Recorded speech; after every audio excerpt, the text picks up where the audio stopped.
فرمایا مخلوق کا کوئی بھی فرد کسی بھی وقت اللہ سے چھپا ہوا نہیں ہے، لیکن دنیا میں لوگ یہ سمجھتے ہیں کہ شاید ہم کسی غار میں چھپ جائیں یا کسی مکان میں چھپ جائیں تو اللہ سے چھپ جائیں گے۔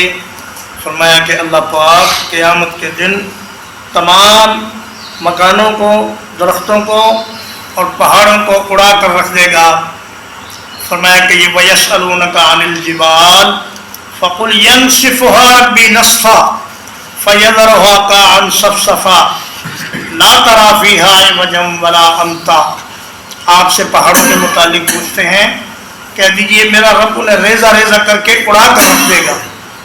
فَيَذَرُهَا قَاعًا صَفْصَفًا، اللہ پاک زمین کو ایک چٹکل میدان بنا دیں گے۔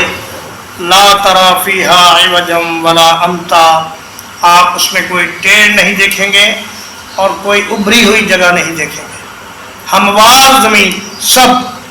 اور اس دن تو انسان کے بدن پر کپڑے بھی نہیں ہوں گے۔